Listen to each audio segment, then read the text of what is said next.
بسم اللہ الرحمن الرحیم۔ اس رب کائنات کے بابرکت نام سے شروع کرتا ہوں جس کے قبضے میں ہماری جان ہے۔ آپ سبھی ناظرین کو وائس آف شمس چینل میں دل کی گہرائیوں سے خوش آمدید اور خلوص بھرا سلام۔ میں ہوں سید عارف شمس اور آپ دیکھ رہے ہیں وائس آف شمس۔ آج کا ہمارا موضوع ہے حضرت عمر رضی اللہ عنہ کی ایک شامی سے لڑائی۔ ایک دفعہ کی بات ہے، حضرت عمر رضی اللہ عنہ ملک شام گئے تجارت کے لیے۔ وہاں منڈی میں ایک شامی سے کسی بات پہ آپ کی لڑائی ہو گئی، اور یہ بات قابل غور ہے کہ یہ وہ وقت ہے کہ جب آپ نے ابھی اسلام قبول نہیں کیا، تو آپ کی وہاں ایک شامی سے لڑائی ہو گئی۔ مزاجاً آپ بہت جلال والے تھے، تو آپ نے اس شامی کو مارا ایک زوردار مکہ۔ وہ شامی تو وہ مکہ کھا کر وہیں ڈھیر ہو گیا، وہ مر گیا۔ دوسرے شامی یہ دیکھ کر آپ کو پکڑنے کے لیے بڑھے تو آپ بھاگ پڑے۔ آپ بھاگے جا رہے ہیں، بھاگے جا رہے ہیں، بھاگے جا رہے ہیں، کوئی آپ کو پکڑ نہیں پا رہا۔ جب آپ تھوڑی دور نکل گئے تو راستے میں ایک کلیسا تھا، جس کے دروازے پہ اس کلیسا کا پادری کھڑا تھا۔ وہ آپ کو دیکھ رہا تھا۔ جب آپ قریب آئے تو اس پادری نے آپ کو اشارہ کیا کہ اندر چلے آؤ۔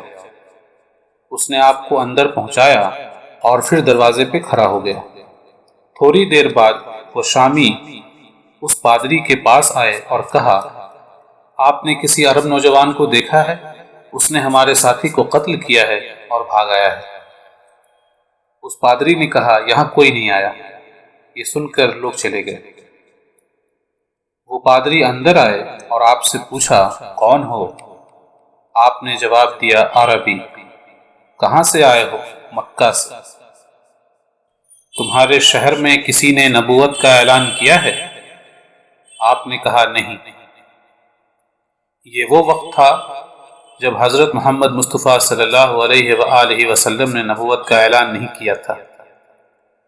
پادری نے کہا، تمہارے شہر میں ایک نبی ہونے والا ہے، تیری مقدر میں اس کا ساتھی ہونا لکھا ہے، اور اس شہر کی فتح تمہارے ہاتھوں لکھی ہوئی ہے، تو مجھے تم سے تحریر چاہیے کہ جب تمہاری فوجیں میری شہر میں داخل ہوں گی تو میرے کلیسے کو، میرے گرجے کو کوئی نقصان نہیں پہنچائیں گی۔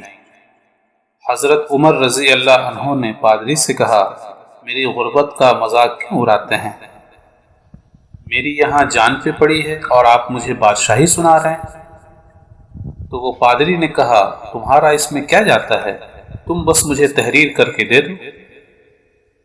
جان بچانے کے لیے تو لوگ کچھ بھی کرنے کو تیار ہوتے ہیں۔ آپ نے سوچا مجھے کیا فرق پڑتا ہے، اور آپ نے لکھ کر دے دیا۔ اور اس کائنات نے وہ دن دیکھا جب عمر رضی اللہ عنہ کے دور میں صحابہ کی فوجیں شام میں داخل ہو رہی تھیں، اور عمر رضی اللہ عنہ کا فرمان پہنچ رہا تھا کہ فلاں گرجا، فلاں راہب کو کچھ مت کہنا، میں اسے امان دے چکا ہوں۔ دوستوں، یہ کہانی حضرت عمر رضی اللہ عنہ کی ہے، ان کے ایمان لانے سے پہلے کی۔ بس یہ میری ایک چھوٹی سی کوشش تھی۔ اگر آپ کو میری یہ کہانی اچھی لگی تو اس ویڈیو کو لائک کریں، اپنے دوستوں کے ساتھ شیئر کریں، اور ایسے ہی اور کہانیوں کے لیے میرے چینل کو سبسکرائب کریں۔ مجھے آپ سب کے سپورٹ کی بہت ضرورت ہے، تو کائنڈلی میرے چینل کو ضرور سبسکرائب کریں۔ اللہ حافظ۔